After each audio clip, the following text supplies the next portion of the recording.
کیا واقعی ایک فون پہ عمران خان صاحب کو چھوڑ دیا جائے؟ یہ کمیونیکیشن ہوگی. شاید حسین سید از ایبسلیوٹلی رائٹ کہ امریکہ سے ایک فون آئے تو اسٹیبلشمنٹ. 31 جنوری کا آپ اپنے ذہن میں رکھیں, 31 جنوری تک. بسم اللہ الرحمن الرحیم. السلام علیکم ناظرین, میں ہوں قمر زیدی. عیسیٰ نقوی میرے ساتھ موجود ہیں. امریکی صدارتی انتخابات کے 12 گھنٹے کے اندر ہی ہمیں ایک بہت بڑا نتیجہ نظر آ رہا ہے. عاصم منیر صاحب اس ٹائم سعودی عرب میں موجود ہیں. کراؤن پرنس سے ان کی ملاقات ہو رہی ہے. اس ملاقات کی اہمیت کی حامل کیوں ہے, اس ملاقات میں کیا بات چیت ہوگی, عیسیٰ نقوی صاحب سے ڈسکس کریں گے. مشاہد حسین سید صاحب کہتے ہیں کہ ایک ٹیلی فون کال آئے گی اور اس کے بعد پاکستان اسٹیبلشمنٹ ڈھیر ہو جائے گی. لیکن آج رانا ثناء اللہ نے بڑا امپورٹنٹ بیان دیا ہے. رانا ثناء اللہ محمد مالک کے شو میں کہتے ہیں کہ امریکی صدر جو ہیں انہوں نے غیر قانونی اقدامات کیے ہیں. ساتھ وہ کہتے ہیں کہ وائٹ ہاؤس پہ جو حملہ کیا گیا وہ بھی امریکی صدر کی جانب سے کرایا گیا. امپورٹنٹ سٹیٹمنٹ وہ یہ دیتے ہیں کہ امریکہ جتنا بھی ہم پہ دباؤ ڈالے, ہم عمران خان کے معاملے میں کوئی رعایت نہیں برتیں گے. دس از ویری امپورٹنٹ. کیا ہوگا آئندہ آنے والے حالات؟ آپ کو پتہ ہے کہ چیزیں لنک کرتی ہیں, اور جب چیزیں لنک کرتی ہیں, ڈاٹ سے ڈاٹ کنیکٹ ہوتے ہیں تو سٹوری سمجھ آ جاتی ہے. عیسیٰ نقوی سے جاننے کی کوشش کریں گے. دیکھیں قمر, آپ نے 5 6 7 چیزیں جو ہے نا وہ بڑی بہترین انداز میں سجا دی ہیں ٹیبل پہ. ان کو 1 بائی 1 ایڈریس کریں گے. پہلی بات تو میں آپ کو یہ بتا دوں کہ یہ ڈائریکٹ لنک نہیں ہے آرمی چیف کے دورہ سعودی عرب کا امریکی صدر کے انتخابات کے, صدارتی انتخابات کے نتیجے کے ساتھ. یہ پہلے سے پلانڈ ہوتے ہیں, ویل تھاٹ آؤٹ ہوتے ہیں. دونوں طرف ڈپلومیٹک سائڈز, اور اگر ملٹری سائڈ کا دورہ ہے تو بھی کہیں نہ کہیں سفارت خانہ بھی انوالو ہوتا ہے. یہاں پہ بھی سفارت خانہ انوالو ہوتا ہے. کئی ماہ پہلے جو ہے وہ ایڈوانس پریپریشن کی جاتی ہے, and nobody has an idea. لیکن دیکھیں محمد بن سلمان کی امپورٹنس اس وقت دنیا میں, کچھ لوگ جو بہت زیادہ خوش ہوں گے نا ڈونلڈ ٹرمپ کے جیتنے پر, ان میں ایک محمد بن سلمان ہے. محمد بن سلمان کے حوالے سے میں نے ایک ویڈیو کی تھی جب جو بائیڈن الیکشن جیتے تھے, کہ ایک بندہ جو ہے وہ اس وقت اضطراب میں جو سعودی شاہی محل ہے اس کی کوریڈورز میں واک کر رہا ہوگا, اور اس کے ماتھے پہ پسینے ہوں گے, اور اس کا نام ہوگا محمد بن سلمان. یہ 2020 کی میں آپ کو بات بتا رہا ہوں, نومبر کے مہینے کی. اس کی وجہ یہ ہے کہ ڈونلڈ ٹرمپ کی فیملی کے ساتھ, ڈونلڈ ٹرمپ کے ساتھ محمد بن سلمان کا بڑا ایک اسپیشل ریلیشن شپ ہے اور رہا ہے over a period of time. اور جو بائیڈن نے یہ اعلان کیا تھا کہ میں جس وقت صدر بنوں گا, اپنی کیمپین کے دوران اس نے کہا تھا کہ I will make Saudi Arabia a pariah of the world, یعنی اچھوت بنا دوں گا. اور اس نے کہا تھا کہ ان کے ساتھ یہ جو ڈیفنس ڈیلز ہیں, ان کو سپلائی ویپنز کی یہ روک دوں گا, کو میزائل ڈیفنس سسٹم جو ہے وہ واپس لے آئیں گے. محمد بن سلمان جیسے ہی یہ الیکٹ ہوئے نا, دیکھا آپ کو پتہ ہے کہ جب بھی امریکی صدر کو الیکٹ ہوتا ہے اس کے بعد رابطوں کی کوشش ہو جاتی ہے شروع.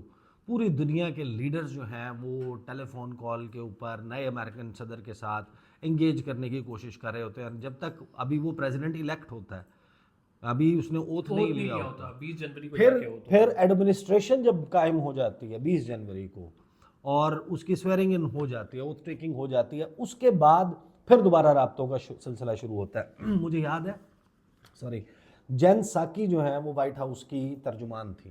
جیسے ہی جو بائیڈن صدر بنے اس کے فوراً بعد 20 جنوری کے بعد مختلف دنیا کے لیڈرز کے رابطوں کی کوششیں شروع ہو گئی تھیں, اور محمد بن سلمان کا رابطہ نہیں اسٹیبلش ہو رہا تھا. تو اس وقت جین ساکی نے جو ہے وہ ایک سٹیٹمنٹ دیا تھا بڑا مشہور. اس نے کہا تھا کہ we are recalibrating our ties with Saudi Arabia. اور کراؤن پرنس جو ہیں وہ تو کاؤنٹر پارٹ نہیں ہے جو بائیڈن کے, ان کے ہم منصب تو ڈیفنس سیکٹری لائیڈ آسٹن ہیں. تو ان کو کہیں کہ ہمارے وزیر دفاع سے بات کریں. جو بائیڈن تو جب بھی بات کرے گا وہ شاہ سلمان کے ساتھ کرے گا. اس کی وجہ یہ ہے کہ جیرڈ کشنر جو کہ داماد ہیں ڈونلڈ ٹرمپ کے, ان کی بڑی دوستی ہے محمد بن سلمان کے ساتھ. جو ابراہم پیس ایکارڈ ہوا تھا, ابراہم ایکارڈز ہوئے تھے جس میں مڈل ایسٹ پیس پلان جس کو نام دیا گیا تھا, اس کے لیے ساری گیم اور درمیان میں بات چیت اور وہ سب کچھ کرنے میں بھی جیرڈ کشنر وہاں سے ڈیل کر رہا تھا. ٹرمپ کا باقاعدہ براہ راست تعلق تھا. اور جمال خاشوگی کے مرڈر کی انویسٹیگیشن رپورٹ CIA کی وہ پبلک نہیں کی تھی ڈونلڈ ٹرمپ نے. جو بائیڈن نے وعدہ کیا تھا کہ میں آنے کے بعد سب سے پہلے جو اقدامات کروں گا، اور پھر فروری کے مہینے میں غالباً مجھے یاد ہے 14-15 فروری یا شاید اس سے تھوڑا سا پہلے انہوں نے پبلک بھی کر دی تھی، جس میں محمد بن سلمان کو امپلیکیٹ کیا گیا تھا. Now keep that relationship in mind. Now come to this part کہ دیکھیں اب واپسی ہو رہی ہے ڈونلڈ ٹرمپ کی. اگرچہ محمد بن سلمان پھر بھی اپنی تیل کی طاقت کی وجہ سے دی آئل پرنس میڈ شور کہ بیگ کرتا ہوا جو بائیڈن اس کے پاس آئے. وہ جو کہہ رہا تھا کہ آئی میک ہم پرایا آف دا ورلڈ، اس نے مکے پہ مکہ مار کے ملاقات کی تھی، اور پھر تصویریں مشہور ہوئی تھیں کہ وہ ایک ڈرم اٹھا کے گیا ہوا ہے پیٹرول لینے کے لیے سعودی عرب سے. اب یہ جو ملاقات ہے نا محمد، یہ صرف یہ ایک ملاقات نہیں. اس وقت میرا خیال ہے کہ جسے کہتے ہیں کہ وہ دھماکے سے پہلے یا کسی ایک امپیکٹ سے پہلے، کسی ایک چیز کے ٹکرانے سے پہلے لوگ دم سادھ لیتے ہیں، سانس روک لیتے ہیں، انتظار کرتے ہیں، اسکیپٹیکل ہوتے ہیں، تیاری کر رہے ہوتے ہیں، یا جہاز کی کریش لینڈنگ سے پہلے بریس کرتے ہیں فار دی امپیکٹ. تو اب میرا خیال ہے پوری دنیا کی جو ڈپلومیسی ہے is now going to brace for the impact. Impact جو ہے ایک ایڈمنسٹریشن کے چینج ہونے کا، وہ لامحالہ پوری دنیا کی پالیسیز پہ آتا ہے. ٹاکنگ اباؤٹ پاکستان کی امپیکٹ کتنی جلدی آئے گا، کتنی جلدی اثر انداز ہوگا. یہاں پہ ہم بے شمار تجزیے سن رہے ہیں جی، اب ڈونلڈ ٹرمپ آ گئے ہیں، یہ پالیسی یہ پالیسی یہ پالیسی.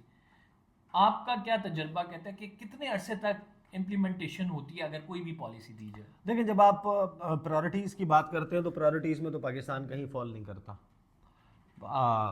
اس کی انلیگل امیگرینٹس کی، دوسرے مسائل، اس کے اپنے 4 سال میں وہ کہتا ہے کہ میرے ساتھ پرسیکیوشن ہوئی ہے، یہ ہوا ہے، آئی ہولڈ دیم اکاؤنٹیبل، میں ڈیپ اسٹیٹ کے خلاف، اسٹیبلشمنٹ کے خلاف نکل پڑو. اس کا نعرہ بہت ڈفرینٹ ہے، اس کے گولز بہت ڈفرینٹ ہیں.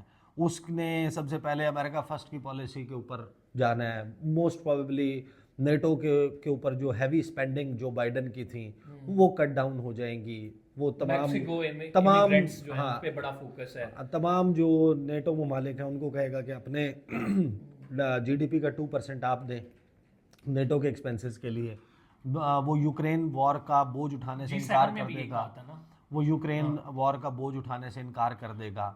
پھر اس کے بعد آپ دیکھیں کہ وہ سکسیسو چیزیں آپ کو نظر آئیں گی، آکس کے حوالے سے، کوارڈ کے حوالے سے، فائیو آئیز الائنس کے حوالے سے، یورپین یونین کے حوالے سے، نیٹو کے حوالے سے، امریکاز کے حوالے سے، آسیان کے حوالے سے، نیم کہ دنیا بھر کے لیے پالیسی چینج ہوگی. Pakistan way down the line کہیں پر آتا ہے.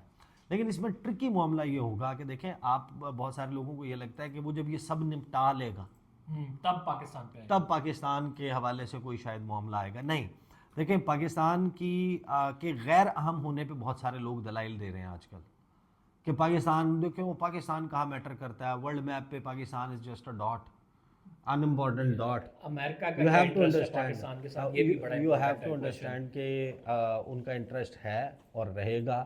دنیا کی 5ویں بڑی پاپولیشن کو، نیوکلیئر واحد مسلم پاور کو اگنور کیا ہی نہیں جا سکتا. آپ کو پتہ ہے کہ 2019 میں جب عمران خان صاحب کی ملاقات ہوئی تھی تو اس ٹائم ایجنڈا یہ تھا کہ افغانستان میں طالبان سے ایک پیکٹ چاہیے تھا انہیں کہ وہ دوبارہ نہیں حکومت میں آئیں گے، اور پاکستان اس میں فیسیلیٹیٹ کر رہا تھا. عمران خان صاحب کو بلایا گیا تھا.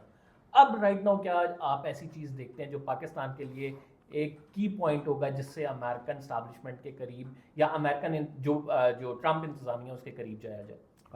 حکومت کے لیے ظاہر ہے کہ جو پوائنٹ ہے وہ چائنا ہے.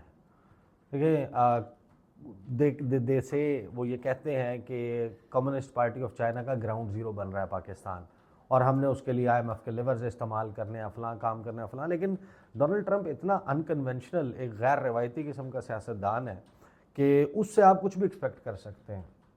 وہ ٹویٹر کے اوپر اپنے ڈیسیجنز اناؤنس کر دیتا ہے، اس کے اندر ٹیم میں شاید کسی کو علم نہیں ہوتا. وہ خود پرسنلی لوگوں کو جواب بھی دے دیتا ہے. ٹویٹر کے اوپر اس کا ایکسیس بھی ہے. وہ سوشل میڈیا بڑا زیادہ استعمال کرتا ہے. خود پھر اس کی جو ہے وہ طریقہ کار دنیا بھر کے ممالک کے ساتھ، لیڈرز کے ساتھ، اس کا بول چال کا انداز. تو عمران خان کے حوالے سے یا پاکستان کے حوالے سے جو لوگ پریڈکٹ کر رہے ہیں وہ چینج تو آنی ہے. دیکھیں ایک بات تو 100% طے ہے کہ جو پالیسی بائیڈن ایڈمنسٹریشن کی تھی وہ پالیسی اب نہیں رہے گی. ٹرانزیشن ٹیم جو ہے اس نے اب چیزیں معاملات ٹیک اوور کرنا شروع کر دیے ہیں امریکہ میں. 20 جنوری تک ٹرانزیشن ٹیم جو ہے اس سے پوچھ کے اس کے علم میں لا کے اسٹیٹ ڈپارٹمنٹ نے, وائٹ ہاؤس نے یہ ساری اسٹیٹمنٹس دینی ہوتی ہیں. لیکن American president is still potent till 20 January. جب ڈونلڈ ٹرمپ الیکشن ہار گئے تھے, بائیڈن کو وکٹوریس ڈکلیئر کر دیا گیا تھا, Donald Trump was still the president. اور 27 دسمبر 2020 یعنی نومبر میں الیکشن ہوا تھا, نومبر کے پہلے منگل پہ الیکشن ہوا تھا, کچھ دن زیادہ لگ گئے تھے, بہرحال ان کو وکٹوریس ڈکلیئر کر دیا گیا تھا. 27 دسمبر کو لاسٹ میجر ڈیسیجن لیا تھا ڈونلڈ ٹرمپ نے ترکی پر پابندیاں لگانے کا. کاٹسا کی countering American adversaries through sanctions act, اس کی پابندیاں لگائی تھیں. اور وہ پابندیاں اس وجہ سے تھی کہ ترکی جو ہے اس نے میزائل ڈیفنس سسٹم S-400 وہ لیا تھا روس سے. اور S-400 میزائل ڈیفنس سسٹم کے ساتھ کچھ ریڈارز ایسے آتے ہیں جو اپنے ایک سرٹن ایریا میں موجود ہر چیز کا وہ پتہ لگا سکتے ہیں. کیونکہ ترکی F-35 پلان میں موجود تھا جس کو F-35 طیارے دے رہے تھے, اور یہ وہ ٹیکنالوجی سمجھتے ہیں کہ وہ روس اس کے بارے میں مزید کھوج لگانا چاہ رہا ہے, چائنا بھی لگانا چاہ رہا ہے, تو اس کی ساخت پتہ چل جائے گی, یہ چل جائے گا. تو یہ اس وجہ سے یہ سب کچھ ہو رہا تھا. Now coming back to that very question جہاں سے ہم نے اسٹارٹ کیا تھا کہ پاکستان کے اوپر امپیکٹ, تو دیکھیں یہ کیسے آپ سوچ سکتے ہیں. ایک جماعت ہے ڈیموکریٹک پارٹی اور ریپبلکن, ایک دوسرے کے لیے آڈز ہیں, ایک دوسرے کے حوالے سے ان کے point of views local domestic issues کے اوپر جب ڈفرینٹ ہوگا تو پوری دنیا کے حوالے سے Joe Biden is pro war and Donald Trump is anti war president. اس کے دور میں کوئی نئی جنگ شروع نہیں ہوئی تھی, جو جنگ چل رہی تھی ان کو سمیٹنے کا سلسلہ شروع کر دیا تھا. افغانستان سے پل آؤٹ کے لیے تمام فاؤنڈیشن کا جو فاؤنڈیشن سٹون ہے اس کو لے ڈونلڈ ٹرمپ نے کیا تھا.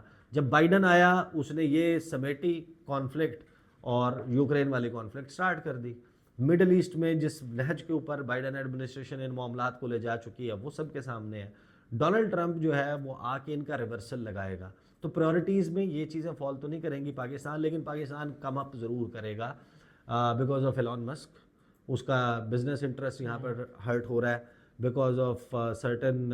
دیکھیں 5ویں بڑی ڈیموکریسی کو آپ اس طرح اگنور وہ جو مشاہد حسین سید صاحب کہتے ہیں کہ ایک فون آئے گا اور اس کی وجہ اس کی ڈھیر ہے, تو کیا اس کی وجہ ہے؟ کیا واقعی ایک فون پہ عمران خان صاحب کو چھوڑ دیا جائے گا؟ دیکھیں میں اس ایکسٹینٹ کے اوپر تو نہیں میں سمجھتا کہ ایک فون کے اوپر ڈائریکٹلی یعنی کہ یہ کمیونیکیشن ہوگی.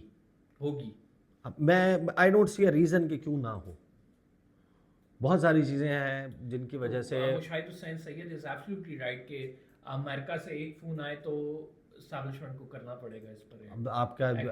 آپ کے وزیر اعظم کا مشہور کال آپ کو آتے ہیں اقوال زرعی جو سنہرے جلی حروف میں لکھنے کے قابل ہیں, جو کہتے ہیں کہ beggars can't be choosers, my donor is my master, ventilators لگے ہوئے ہیں. تو ہمارے یہاں تو جو شہباز ایڈمنسٹریشن ہے اس کا تو بڑی کلیئرٹی ہے. تو یہاں پر آپ دیکھیں ماضی میں ہم نے انکار بھی کیے امریکہ کو, لیکن اس وقت سچویشن بھی اور تھی, سبجیکٹ بھی اور تھا. اب معاملہ یہ ہے کہ آپ کو ایک بڑی ڈیولپمنٹ ہوئی ہے. عیسیٰ نقوی صاحب ایک چھوٹا سا اس میں ایڈیشن یہ ہے کہ جب آپ کو $1 ارب لینے کے لیے سعودی عرب کی منتیں کرنی پڑیں, جب آپ کو یو اے ای کے پاس اپنے آرمی چیف کو بھیجنا پڑے ایز اے گرانٹور, اور جب آپ کو ورلڈ بینک میں کال کرانی پڑے اور وزیر اعظم کا لیول کا بندہ ورلڈ بینک کو منتیں کرے پھر جا کے لون ملے, ایسے میں آپ امریکہ کو جواب دیں گے؟ ہاں تو جواب نہیں, میں یہی تو اسی کے اراؤنڈ ہم وہ کر رہے ہیں کہ دیکھیں پاکستان کے پاس اب ایسی کوئی موجودہ حکومت کے پاس ماں سوائے اس کے کہ آپ کہیں گے ٹھیک ہے جی چائنا والے معاملے پہ ہم آپ کے ساتھ ایگری کر رہے ہیں, دیٹس دی اونلی تھنگ نا جو آپ بارگیننگ چپ آپ کی ہو سکتی ہے. تو وہ تو آپ کر نہیں سکتے, نہ وہ آپ نے کرنا ہے, نہ وہ آپ کو, نہ آپ کی آرمی کرنے دے گی, نہ آپ کے انسٹیٹیوشنز کرنے دیں گے, نہ آپ کا فارن آفس اس کے فور ہوگا. ہاں تو جب آپ ایسے کسی ایکسٹریم کے اوپر اس قسم کی ڈراسٹک ڈپلومیٹک چینج کی طرف نہیں جا سکتے تو پھر آپ کے پاس بڑے لمیٹڈ آپشنز ہیں. آپ یا تو یوکرین والے معاملے میں کوئی آپ کا بڑا کی رول ہو, افغانستان میں ابھی کوئی کانفلکٹ ہاٹ ہو، ایسا کچھ نہیں ہے. تو پھر اس صورت میں میں آپ کو بتاؤں کہ حکومت کے پاس آپشنز بڑے لمیٹڈ ہیں. کوئی اتنا اسکوپ مجھے نظر نہیں آتا. اور Trump administration I don't think کہ اس کے دوران ٹرانزیشن کے دوران، لیکن آپ ڈیڈ لائن اگر آپ رکھ لیں بائی 31 جنوری، آپ کے سامنے یہ منظرنامہ بڑی حد تک کلیئر ہو جائے گا. نئے سیکٹری آپ کا رابطہ ہوتا کس لیول کے اوپر اسٹیبلش ہے. شہباز شریف کا جو بائیڈن کی تمام تر آنکھیں موند لینا ہاؤس ریزولوشن 901 کے اوپر، جو پاکستان میں ڈیموکریسی کے حوالے سے اور 8 فروری کے الیکشن کے حوالے سے آئی تھی، اس کے اوپر ان کا ان ایکشن ہے. بائی پارٹیزن لیٹرز کانگریس مین نے، سینیٹرز نے لکھے، پاکستان کے عمران خان کے حوالے سے لکھے، ان کے اوپر بائیڈن ایڈمنسٹریشن نے تو کوئی سٹیپ نہیں لیا. اب آپ یہ ایکسپیکٹ کریں کہ ٹرمپ ایڈمنسٹریشن جو آئے گی وہ بھی کچھ نہیں کرے گی، آئی ڈونٹ سی دیٹ. مجھے نہیں لگتا کہ وہ سیم ہوگا، اس میں بڑی تبدیلی آئے گی. اچھا، اور فون کال ڈائریکٹ بھی ہو سکتی ہے اور فون کال گلف کے تھرو بھی ہو سکتی ہے. پاکستان کو ڈائریکٹلی نہیں بھی تو کبھی ڈیل کیا جاتا نا. ویسے میں جو تھوڑا بہت لنک کریں، کیونکہ اب بہت ساری تبدیلیاں آ چکی ہیں. جو سعودی عرب کی میں بات کرتا ہوں، آئی نو ویل پلان آؤٹ ہوتا ہے، تھاٹ آؤٹ ہوتا ہے، پہلے سے چیزیں طے ہوتی ہیں، بٹ اتنی بڑی سچویشن ایمرج نہیں، وہ ڈسکس تو ہوتا ہے. ڈسکس وہی تو کہہ رہا ہوں کہ اس وقت پوری دنیا نے جس طرح آپ impact brace for the impact کرتے ہیں، آپ اس دھچکے کا لگنے کے لیے آپ اس کی تیاری کرتے ہیں اور آپ کہتے ہیں دیکھیں ذرا کہ کیا معاملات کیسے انفولڈ ہوتے ہیں، پھر اس حساب سے اپنی پالیسی رکھیں گے. تو امریکہ دنیا کی آپ انکار تو نہیں کر سکتے نا، ہے تو سپر پاور. اس کے ڈیسیجنز کا فرق پڑتا ہے. تو آپ کو ابھی جو آپ کا ڈپلومیٹک ریچ آؤٹ ہوگا، یہ چیزیں ہوں گی، آپ کو شروع نظر آ جائے گی. کانگریچولیشن کے میسیجز شروع ہو گئے ہیں. ہاں جی، وہ ہو گئے ہیں اور بہت سارے ٹویٹ بھی ڈیلیٹ ہو رہے ہیں. اور اس کے بعد ہم رانا ثناء اللہ صاحب جو ایک غیر متوقع طور پہ بیان ہے ان کا کہ ہم عمران خان صاحب کے معاملے پہ کوئی کمپرومائز نہیں کریں گے، چاہے امریکہ کہے چاہے جو مرضی کہے. پھر دوسرے میں وہ کہتے ہیں کہ یہی ٹرمپ ہے نا جس نے کیپٹل ہل پہ حملہ کیا تھا. ابھی بھی میں کہتا ہوں جھوٹا ہے، مکار ہے. تو یہ وزیر اعظم کے مشیر ہیں، پولیٹیکل امپلیکیشنز ہیں اس سب کی. کیسے دیکھتے ہیں اس بیان کو؟ دیکھیں، میں آپ کو بتاؤں کہ رانا ثناء اللہ، ہو سکتا ہے کہ رانا ثناء اللہ صاحب جو ہیں وہ ابھی سوچ رہے ہوں کہ عمران خان بھی اینٹی امریکہ بات کر کے پاپولر ہوا تھا، ہو سکتا ہے ایسی بھی ہو جائیے. That could be one aspect نا. آپ یعنی کہ اس موجودہ صورتحال میں ایک ایسے پرائم منسٹر کا مشیر جو کہتا ہو بیگرز کانٹ بی چوزرز، وہ یہ کہنے لگ جائے کہ اوے ٹرمپ میں تجھے نہیں چھوڑوں گا، یہ مجرم ہے، اس نے یہ کیا تھا. جب آپ ہو سکتا ہے کہ ان کو لگ رہا ہو کہ میں آپ کو بتاؤں وہ اس طرح کہہ کے نا پاپولر ہوں گے نہیں. البتہ یہ گیم بڑی دلچسپ ہے کہ آپ سیاست میں اس میں کہانی اس طریقے سے کرنا شروع کر دیں کہ ہم نے دیکھ لیں جی امریکہ کے خلاف ہم نے سٹینڈ لیا ہے، یا پھر مستقبل میں کبھی آپ کو عمران خان کو کسی معاملے پر ریلیکس کرنا پڑے تو پھر آپ عمران خان کے حوالے سے یہ کہیں کہ دیکھیں امریکہ نے اس کو ریسکیو کیا، چھڑوایا، تو ہم نے اس وجہ سے کیا. لا محالہ دیکھیں پاکستان کی جو سیاسی صورتحال ہے، پاکستان میں شخصی آزادیاں ہیں، پاکستان میں اظہار رائے کی آزادی ہے، میڈیا ہے، اس تمام کے حوالے سے چیزیں تبدیل آئے مجھے تو لگتا ہے کہ ہوں گی. اور 31 جنوری کا آپ اپنے ذہن میں رکھیں، 31 جنوری تک بہت سارے معاملات ویسے نہیں چل رہے ہوں گے جیسے اس وقت چل رہے ہیں. Thank you very much. Isa Naqvi صاحب ہمارے ساتھ موجود تھے، اپنی رائے کا اظہار کر رہے تھے. 31 جنوری تک ایسے معاملات نہیں چلیں گے جیسے ابھی چل رہے ہیں. ساتھ انہوں نے امپورٹنٹ بات ایک یہ کی کہ ٹیلی فون کال جو ہے وہ بڑا معنی خیز ہے، وہ چاہے ڈائریکٹ کی جاتی ہے چاہے گلف کے تھرو کی جاتی ہے، لیکن عمل تو کرنا پڑے گا، because beggars can't be chooser. Qamar Zaidi کو اجازت دیجیے. چینل سبسکرائب کیا ہوا ہے اگر آپ نے عیسیٰ نقوی کا تو ضرور کریں. بیل کا آئکن بھی دبائیں، میرا نہیں کیا ہوا تو میرا بھی ضرور کریں. بیل کا آئکن دبائیں. اللہ نگہبان. خدا حافظ.